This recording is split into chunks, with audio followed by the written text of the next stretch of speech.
Welcome back to Waterbox Live, everybody. No, you welcome back. Yes, welcome back to me because it's been a while. I was just talking about that. We're here every Wednesday, 6 p.m. Eastern. Make sure you smash that like button, subscribe to the channel, and as well hit those notifications because, again, we're here every single week. And this week we're talking and actually highlighting some of the corals that are in the FRAG 105 that we've been kind of revisiting for the last couple weeks. We added some more corals. We've done a few videos on feeding, that kind of stuff. So we're actually going to get kind of up close on some of them, kind of talk about care, different types of corals. Great show. Let's get it started, you guys.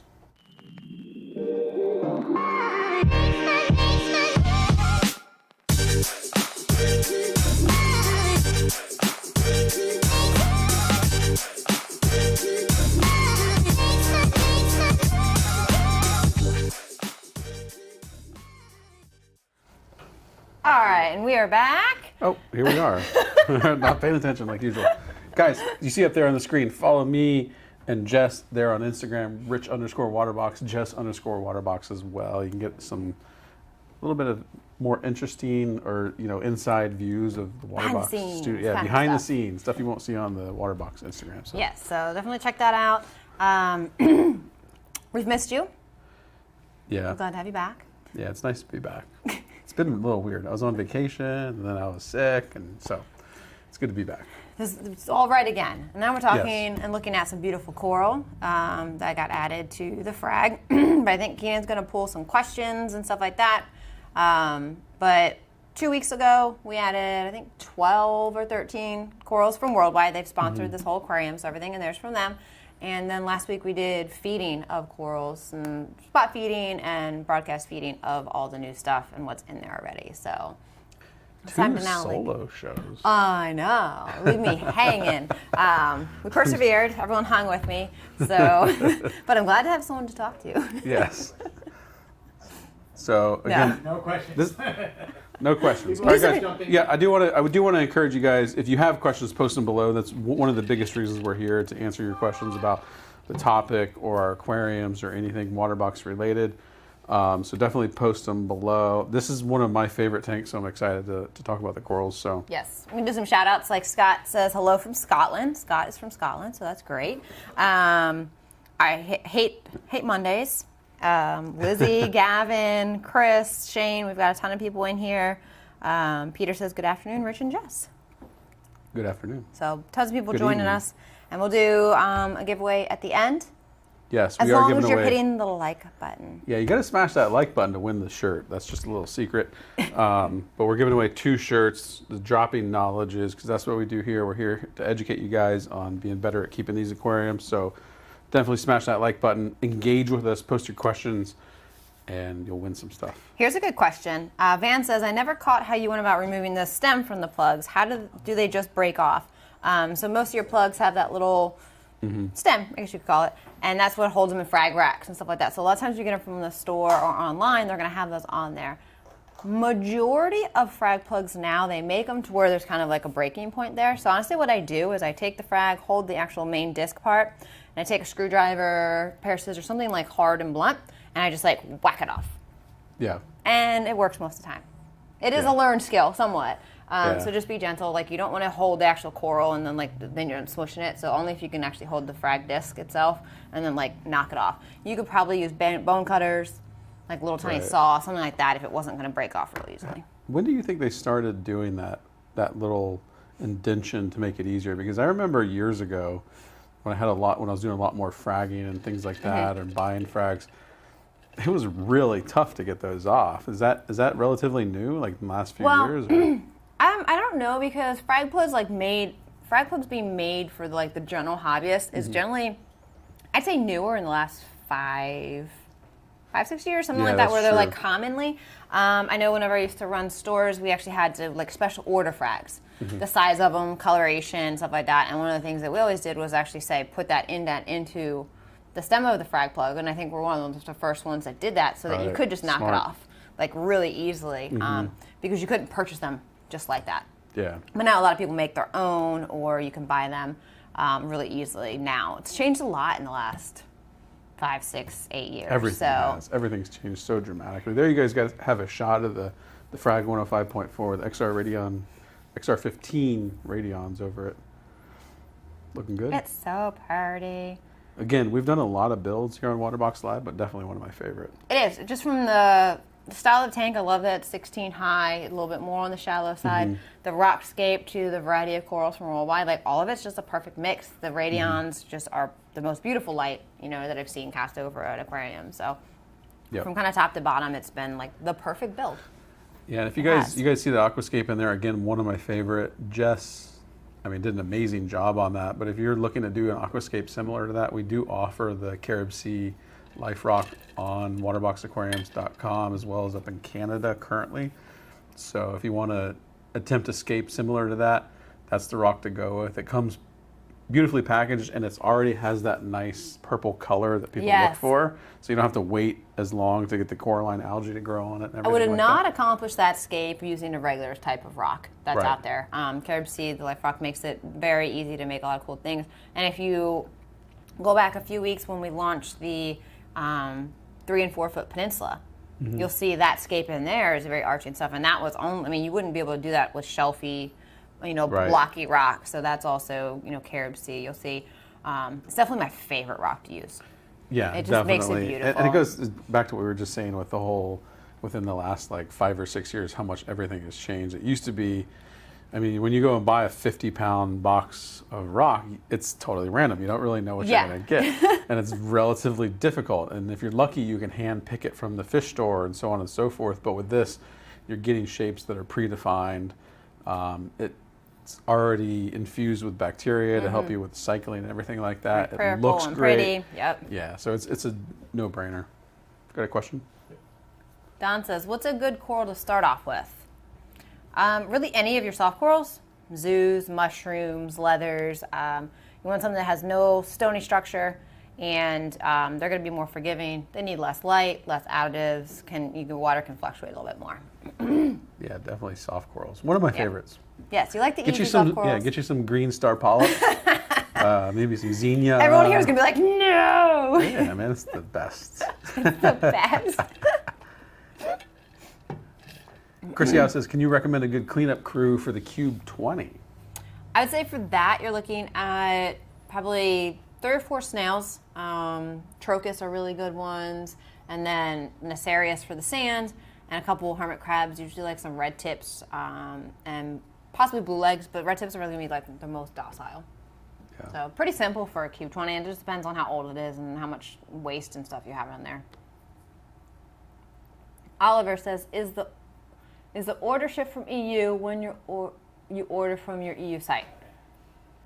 Yes, it does actually. So we have a wonderful facility just south of the airport in Amsterdam. So when you order from the EU website, your order ships from Amsterdam.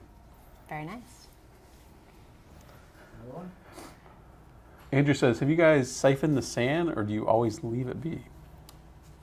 Always leave it be. Siphon the sand can get you in a lot of trouble if you don't do it really carefully. If you have to siphon the sand, you've got like a slime cyanobacteria outbreak or something like that, or just like a lot of loose pieces have kind of accumulated, do just the very top layer. Don't ever dig into your sand bed. You're going to mix up a whole lot of bacteria, and so that's not supposed to be with oxygen. You're going to release gases. So only the very top layer if you have to. At best, usually in that tank, I will just use my fingertips and kind of stir the top just a little bit if it gets to just a small brown patch or something. So also, Andrew, when we're done here, go to our YouTube channel. We've done a number of maintenance episodes on specifically the one that I can remember is the 220, in regards to sand maintenance. So check out some of our maintenance videos specifically, and we cover that topic. We've done a little bit of everything on the YouTube videos, so you can usually find hands-on, like us showing you a lot of the parts of maintaining or projects. Yeah, so Gabriel says, will the Nero 3 work great for the 90.3? Specifically the Marine X 90.3? I want to say you need the Nero 5 because of glass thickness. Yeah, so I'm pretty sure for a really good hold, you want to go with the Nero 5 on that size aquarium. Yeah, not only that, but it's 3 feet. I would definitely go with the Nero 5 if you can. Yeah, you need. But definitely check again, like she said, the magnets are only so strong, so they can only go up to a certain glass thickness. Yep. Arnold says, how long does it take for dry marker rock to get purple? A very long time. 1.5 years. It's really hard to say because if you mixed in rock that had Coraline on it, it might spread easier. If you keep your elements and your calcium right where it should be, it's going to grow faster. If you're seeding none of it, your levels aren't as stable, you don't have great light, it's going to take longer. Coraline algae is a lot like coral. It's a calcium-based algae. It has requirements, it takes nutrients, and certain light for it to grow. But it's going to take a long time no matter what. But also, there's so many variables to that too, like how much rock is there, what is the size of the tank, what kind of lighting are you using. Yeah. I can tell you from experience that you're starting off with Marco rock, great rock, but you're starting off with something that's, been completely cleaned of any life. So it's going to take a little while. I can tell you in our 220, would you say it's covered by now? I think so, and it's hard to tell because our corals have covered in so much. Yeah. I mean, we have encrusting corals that are taking up huge chunks of the rock, but wherever I do see open rock, it does look covered, and that's a year and a half, 2 years? 2 years ago. So it's been covered for a while. Yeah, so I think probably right around that year, a little over a year mark, you're going to see it pretty explode or cover a good amount. Yeah. Tough questions, man. Yeah. Testing us. Gabrielle says, would you say that fish are just as important Probably important. Yeah, so just I'm not proofreading it. That's okay. That's okay. We don't proofread these, you guys. We're just over. pulling it directly from the stream, so no worries. Would you say that fish are just as important for cleanup crews? I added the S, so at the end of cruise. I really don't know. I don't understand the question necessarily. I guess he's asking. Maybe like a tang for cleaning algae or something. Is fish are as good at cleaning the tank as anything? No, they're not. Cleanup crew is like your most important part of keeping algae at a minimum, fish waste and fish food being scavenged and cleaned up. Your fish in general aren't going to do as much work. So definitely always have a cleanup crew, if that's what the question is. Mystery question. Thank you, Gabriel. Either way, we appreciate you being here. What the reef? What the How many reef? times a week do you have to feed corals? Sentence fragments make great questions. I'm sorry. I will. You're good. You're good. We There's no exact answer to this because it depends. So like in the frag, we have 2 fish and a couple shrimp. We keep it very low bioload so that we can go and spot feed. But I have to feed a lot. Like I tested water today. Nitrates are 0, phosphates are 0, and that's with feeding, but there's not a lot of waste production happening, and we have a good skimmer on it. So you have to keep it, like too clean of water is not good for your coral either, but you feed too much, you have too many fish, you're going to get too dirty of water. Try for once a week, 1 to 2 times a week, but just keep an eye on your nutrients. If you have a high bioload, you're going to have to offset with water changes, something. If you got a low bioload, you can feed more. Like in the frag, I'm pretty sure I could feed them, and so I feed them every single day, and the nutrients will be okay. Cool. Thank you, What the Reef. We appreciate it. Great question. Great name. Yeah, I love it. What the Reef? So a video to watch. Yes. We'll go with 2 more questions. Okay. Bill DeLuise. Yeah, maybe. He's asked this 2 times already in the stream, so I figured throw it up there. All right. What 5-foot tanks do you offer? Persistence is key. I'm giving this one to you. Yeah. Sorry, guys. I have no idea. No. So in 5-foot tanks, we got a number of different options, starting with the FRAG, obviously one of my favorites. So you're looking at the FRAG 105.4. That's a 4-foot system. That also comes in a 5-foot. Jump up to the Reef, which is a taller display. It's 24 inches tall, roughly. So that we have also a 180.5. It's 180 gallon total system volume, 5 feet. And also in the new Reef LX, which is starting to ship here very soon, we have a 290.5. And then there's also 5-foot peninsula. Did you say that one? Did I said 290.5? Is that right? No, it's 270. 270.5. Yeah. And a 5-foot peninsula. Yeah, and yeah. So yeah, the 60-25. So yeah, number. So how many is that? 4 different 5-foot tanks, right? 1, 2, 3, 4. Yeah, I feel like there's more. Frag, Reef, Peninsula, Reef LX. There you go. We got Keenan knows it. We have a lot of 5-foot tanks. So yeah, you have 4 different versions of the 5-foot tank Yeah. to check out. So Yeah, lots of all the way options. from the frag style, the reef, to peninsula if you want to divide the room, and if you want like the big, Extra wide. super wide reef LX with the aluminum stands, that's the way to go. Yeah. One more question and we jump into the video. All right. Gabrielle, he says, what would be a great tang for the 90.3? Man, you're gonna get me in trouble, Gabrielle. Tang police. Tang police are gonna come after me if they don't like my answer. So, all right, You're going to be honestly, leaving here in cuffs. yeah, I know. I'm getting in trouble. All right, tangs, in my opinion, are good for a 90.3. Problem is, 90.3 is a little bit not as wide as other 3-foot tanks, so do keep that into consideration. It is 3 foot.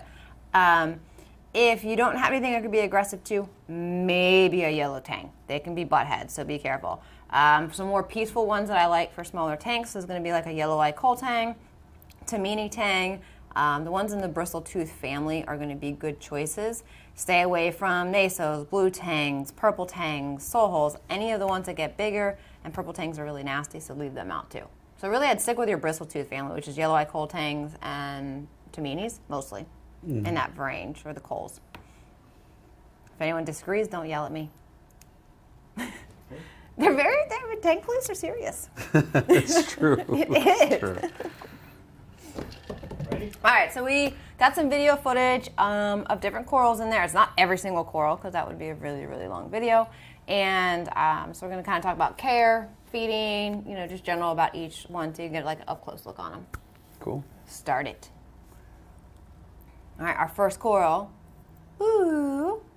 So cool. So you got your hammer coral. This is in the family of Euphyllia. So hammers, frog spawns, and torches all fall into this group. They're great additions. Nice and wavy, pretty easy care. Yeah, definitely one of my favorites. So they're going to mostly filter feed. They got a stony base, so they are LPS. Some zoanthids, this should be your favorite. Yeah, also love zoanthids. Great, easy to keep. Lots and lots and lots of color variations. They get about as expensive as you want them to. And also as cheap as you want to them too. And they're true. going to grow fast. They're super easy to keep. Can also take lower lighting. Ooh, a leather coral, another one of your favorites. We got some good I ones in really here. like that one in there too. That's the one I think it is. It's hard to tell from the angle. It's the one. Is that the one with the really long polyps in the middle? No, it's actually No. this one's toward the back. Okay. It And looks I like a think we green have a crab polyps too. hanging out on them. But leathers, soft corals, Yeah. super easy to keep. Just like all the soft corals. Yep. We have a double here. Polythoas too. Yep, so on the left is a chalice, on the right is a polythoas. Polythoas are very similar to zoos, they're just bigger polyps, a little bit more toxic as well. Still easy to grow. Chalices, LPS, tons of color varieties, and going to be a little bit more finicky on their care. Orange Yuma. These are great. The mushrooms, so soft coral, really easy to keep. You got the urchin hanging out right next to them too. I know, we got some good invert shots in here with these. Yumas are going to be slower growing than your average mushroom, a little bit harder to find, and also more expensive. But you get some really cool colors, and they're a little bit bubbly looking. I'm pretty sure this is the frozen goniapora according to Worldwide. I tried to do some names, but it gets really long tentacles. They're not all the way out at this point. But nice and wavy gonioporas are LPS. They do take extra care, extra feeding, good water quality, proper flow. Oh my goodness, This that is thing all is yours. beautiful. All yours. Beautiful. It's branching star polyp. This came from our good friend Tran Fan on the Waterbox group. One of my favorites. You can see right there, this is a very unique star polyp. It actually branches. It looks like an extremely fuzzy, like SPS coral. It does. It looks And like it's a crazy super neat, goniophora. and they grow pretty fast, really easy to keep. If you just get starting out, get GSP as we call it. Yeah, so the branching's cool because it's probably not as invasive. Here's a Bowerbanky. These are similar to like acans and stuff like that. Going to be slower growers. They do have a lot of skeletal base. They do require spot feeding for better growth. A little bit more sensitive for water quality. Becoming a lot of colors. Yeah. So here's another Bowerbanky. As you can see, this one's like an orange variety. Very vibrant. Yeah, they do come in a lot of colors. They are expensive, though. I'm going to tell you, Bowerbankies are not really easy to get a hold of. And they usually almost have like a little bit of a sparkly appearance to them in some of the red ones. But spot feed for best results, for sure. It's the Bower Banky Guy's hungry. sequence. Yeah, I wanted to make sure you caught this one because you can see his feeder tentacles and how cool that is. He's got little smaller heads than the other ones. You can see those babies kind of lining all around him. And this one's pretty much always ready and open to eat, which is great. And he grows wonderfully. But you can see almost like some sparkling of the color in there. I think we used that shot for the thumbnail too. Leather coral. I sound like a broken record, but I love these kind of corals. I mean, look how it just looks so cool. It's super vibrant. Again, another one that's super easy to keep, relatively easy to find. So if you're just getting into the hobby, that's a great place to start. For sure, that's one of the Nephthia leathers, and they grow really tall and tree-like, which is cool. Blue-eyed stunner chalice. This is probably one of your easier, faster chalices to grow because it has such a thin growth structure. It's going to grow faster, and it's going to mostly filter feed. Pretty easy going with light, but it's going to grow out a lot like a Monopora does, like plating out. Well, get off that coral, bro. I know, and a chalice being covered by a hermit. It's one of our scarlet hermits hanging out on there. So chalices come in so many colors. Like they're probably like one of the more expensive types of corals. If you want named ones, there's a lot of variety out there. Go search chalices. You can spend 5 days looking at pictures, pretty much. Firework clove polyps. These are cool. Another good beginner coral, right? Yes, clove polyps are cool. Soft corals, they're going to grow pretty fast if you've got some nutrients in the water or you filter feed pretty regularly. I put them on their own rock in this tank just because I do want them to cover that, but not the whole rock, to keep them separated a bit. Pumpkins. These are cool. This one you like Duncans as well for non-softies. Yeah, they're good. I know a little bit less about them. I've only kept them in a few tanks, but... So I think Duncans are a lot of fun because they eat really well, so you can put a chunk of food on them and they eat all the time. You're going to get them to pop babies like crazy, so I like them for that fact. You got another chalice. This one's really pretty. That's like a goldeneye chalice or something. I'm just going to throw that out there. You can name them. Yeah. So here's the chalice. It's like a pink base with all the yellow kind of orange eyes. And it's almost growing like in a cup plating fashion. Pink Goniopora, one of my favorite corals. I love Gonioporas. They come in a lot of color varieties, but pink and red are probably your hardest to find. But as long as you feed well and you keep good water quality, they're going to do okay for you. Just make sure you don't get them like big colonies out of the wild. Those tend to have a hard time ever doing well. Yeah, they've become much more popular with being aquaculture and stuff like that.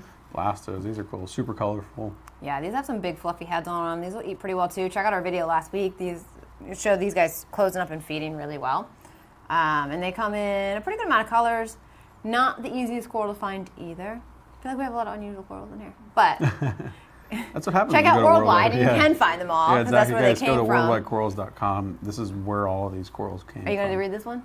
Electric Daisy Stylo. Yep. Can you get that last one? Stylo. I just call it a stylo. Yeah, that's what I call it. Stylocionella, but we'll go with stylo.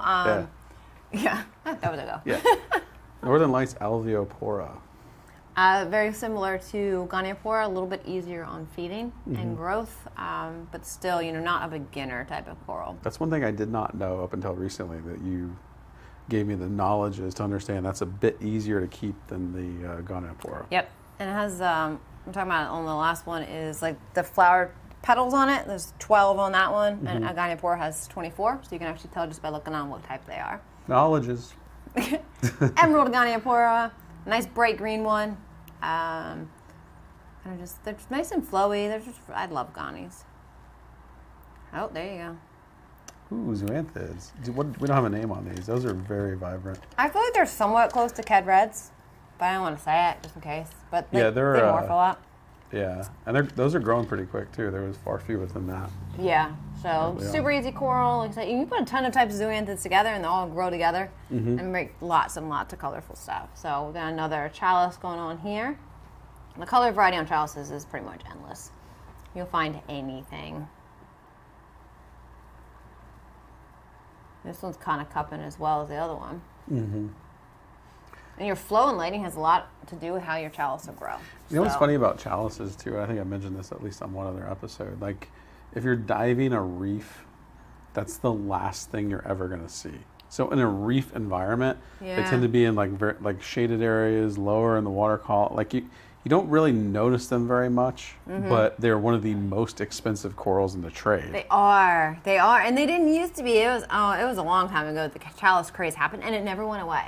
Yeah. It never ended. Like, there's crazes. There's been like SBS are really popular for a few years, and they're named and really expensive, and then zoos and pallies. The chalice craze started, I've got to say, probably 8 years ago. Yeah. And it's still, the chalice game is strong. Like, it's not going away, which is probably one of the longest like trends for corals in this hobby, I would say. It goes back to, you could pay about as much as you want to for a chalice. You can, and you can get some more basic ones. But I think all chalices are beautiful, but some, like, if you're bored, go to like Worldwide Site and just type in chalice and just look at some of their color combinations and see what's out there, and like you'll be blown away. And there's a reason why sometimes like you're talking like an eye or chunk of it's $300. Yeah. It's crazy, but they don't like a ton of light either, which is why you kind of don't see them on the ridge and top of coral reefs. Watching the comments down here, I want to say thank Gabriel for interacting. We got Paul here with us, John, Reef the Sea if you're ever. So. All right, we got questions started. All right, Trevor says, I have everything ready to go from 100.4, 130.4, or 100.3. The only equipment I don't have is a carbon reactor. I do have the Nio skimmer. My question is, do I need a carbon reactor? Need? No. Is it beneficial? Yes. So we use the torque reactors, and that lets you put in carbon, phosphate media, whatever you want to put into it. It's just easier because the top comes off. You can just drop your media in if it's in a bag or loose, and then pretty much just turn it back on. And basically you're making sure that a certain amount of water every hour is going through it and being used, especially if you have like phosphate removers and stuff. If you throw it into your filter sock, you can have water bypass. There's only a percentage that's going to force it through it because water's going to go the least resistance. I think he actually meant the Marine X 110.4 because there's a follow-up question from him. Oh. Trevor says, are there any fish that look like sharks? More specifically, like a cat shark. I have a 110.4 coming, and I'm thinking about the fish I will be adding. No. Wah-wah. Just no. I can't think of anything that would be good because sharks look like sharks. I don't think there's much that is different than that. No, I got nothing. Got anything? No. No. Sorry, Trevor. No. But you can get yourself a 7-foot LX and probably fit a cat shark in there. You probably could. If you're looking to figure out what fish to put in that 110.4, either A, go back to some of our episodes where we're adding fish and we're talking about that, or B, one of my personal sources also where we've put fish into our aquariums on the show is Live Aquaria. So if you're looking, good, use that as a resource too. You can also order your fish there as well. Arnold says, which corals are very hardy and easy to keep for beginners? Soft corals, leathers, mushrooms, zoanthids, pallies, recordia, all of that, star polyps, clove polyps. Stick with those until your tank is stabilized and you're testing, dosing, and kind of have livestock in there. Find success with those and then move on to the other ones. Right. Thank you, Arnold. Again, you guys, we're giving away 2 t-shirts at the end of the show, so we want to see your questions. And most importantly, if you don't smash that like button, no t-shirts. You're in trouble. Yep, you're in trouble. All right. Gabriel says, would you say it's safe for euphyllia to be touching, or should they be separate? General rule, yes, they can touch. Is there exceptions to it? Of course. You're better off if hammers are touching each other, or torches. But some intermingling can be done, but sometimes you just find that like this torch is just too aggressive and it's harming the other ones.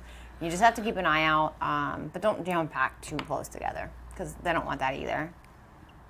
Cool.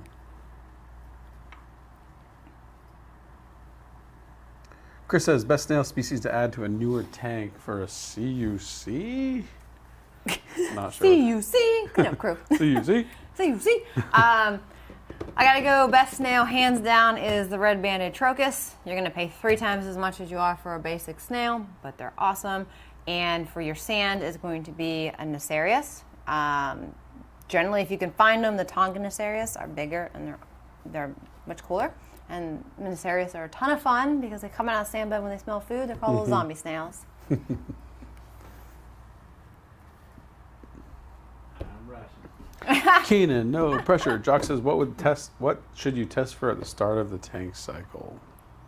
Ammonia, nitrite. That's about it to get you started while you're adding fish and stuff. And make sure you're not hitting any like secondary cycles or your first initial cycle. Yeah, so again, if you guys are new to the aquarium hobby and you want to learn about the cycle, either A, go back to some of our builds where we start out at the beginning doing a cycle, or B, head over to Google and just search, do a Google search, because there's so many resources, images that explain that process. That's the first thing you want to understand, especially when setting up a new tank. Yeah, and any of our new tank builds, we always kind of go through that first week or two where we explain that we are doing a fishless cycle, what that is, you know, kind of what we're looking out for. And you know, when you can, so you can, if you watch one of our builds from the beginning, we always talk about the cycle process because it's extremely important. If you put things in, your tank's not cycled, you're going to start on a bad foot, and it's just going to be really hard to kind of like come back from that. So check out our name of those, you know, check out our user group on Facebook. It's a great wealth of knowledge. Yeah. Tons of people, it's very active. So on Waterbox, Facebook, Waterbox official user group. Yeah. I always get it backwards. Check those out. Tons of information, and you can ask questions. What does it say? OS? OS. OS. It's saying, how long can you keep a carbon tank in before removing it? How long can you keep carbon in a tank before you remove it? Forever, technically, but it'd do you no good. Leave it in there as long as you'd like. You gotta let it sit there forever. It's just not gonna do anything. Yeah, so generally about after 4 weeks is when once a month I change carbon. If you're running into issues, you can do it more than that, but you really don't want to do it any more than every 4 weeks. Cool. Thank you, OS. Sure. And thank you guys for all of those questions. It was great. We're going to give away some shirts right now. Ready? If we're ready. Yes. Got the drums on the side. We're even doing some confetti for you guys. It's not real. Gabriel and What the Reef. Congratulations, you guys. Email support at Waterbox Aquariums. They will check out your YouTube info and get you hooked up with the new Dropping Knowledges shirts. That's what we do. We got 3 of them. We got the regular logo version. We got the reef version. We don't have it up here. Oh, yeah, we do. It's hiding. Yeah, we got the freshwater version as well, too. So you can wear a shirt and say, I got my knowledges from Waterbox Live. Yeah. That's what we do every week. And we're here every Wednesday at 6 p.m. Eastern Standard. So it means we'll be here next week. We will be. And guys, I want to tell you that this year we have some really, really amazing stuff happening for our studios. So definitely stay tuned for that. This is going to be a big year. It is. Y'all have it is. no I'm very idea. anxious for what we're about to be able to give you guys information on. Hopefully we'll be able to do that next week, maybe, Keenan. Very importantly, I would watch next week, so there could be a few different announcements or tune in next week for sure. Again, we appreciate y'all being here. See you next week. See ya. Thank you all for watching. Remember, we're live on Facebook and YouTube, so make sure you like, share, and subscribe, and hit those notifications. We're live every Wednesday at 6 p.m. Eastern Standard Time. Join us next week. Thanks for watching.